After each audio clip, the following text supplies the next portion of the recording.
तो दोस्तों आप देख सकते हैं मेरे साथ हमारे देश के भविष्य हैं विराज कुमार, जो भारत के एकमात्र व्यक्ति हैं जो परीक्षा पे चर्चा पे श्री नरेंद्र मोदी जी से बातचीत किए हैं और उनको उनके साथ एक सप्ताह 7 दिन रहने का सौभाग्य प्राप्त हुआ है।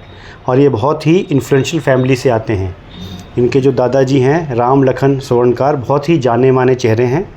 और मैं बस इनसे ये जानना चाहता हूँ कि आपका जो हमारे परम प्रिय जो श्री नरेंद्र मोदी जी हैं उनके साथ रहने का अनुभव कैसा रहा और आपको कैसा लगा?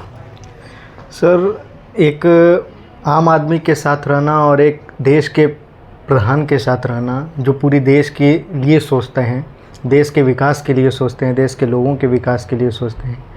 एक आम आदमी का सोच होता है सर कि अपने घर परिवार को कैसे चलाना है, लेकिन एक देश के प्रधानमंत्री का सोच होता है कि देश के जितने भी परिवार हैं उन सभी को सुखी संपन्न कैसे बनाना है। किसी को किसी भी प्रकार का कोई ज़रूरत हो तो लोगों को ये नहीं करना पड़े, हम ऐसी व्यवस्था इस देश में लाने का काम करें, ये वो सोचते हैं। वो किसी एक के लिए काम नहीं करते हैं बल्कि पूरे देश की बेहतर व्यवस्था के लिए, लोगों के बेहतर व्यवस्था के लिए काम करते हैं सर। और जहाँ तक बात रही सर उनके साथ एक सप्ताह रह करके उनके बारे में जानने की, तो सर एक प्रधानमंत्री को मैंने जहाँ तक देखा है, आदरणीय श्रीमान नरेंद्र मोदी जी को, जिस तरीके से वो काम करते हैं देश के लिए, देश के लोगों के लिए, देश के जो हम नौजवान भविष्य हैं, देश को कैसे विकसित बनाना है, टेक्नोलॉजी के मामले में, शिक्षा के मामले में, रोज़गार के मामले में, भारत को कैसे आगे बढ़ाना है अन्य देशों की तरह, उनका एक ही मकसद है सर।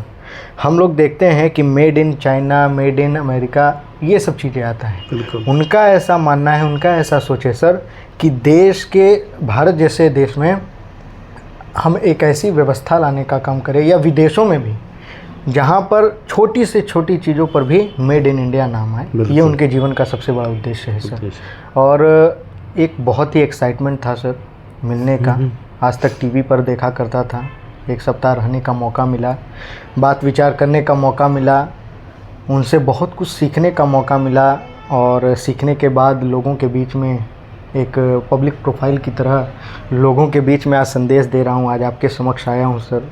सबसे पहले धन्यवाद आपका देना चाहता हूँ कि आपने मुझे आज यहाँ पर बुलाया, लोगों को संदेश देने का काम किया।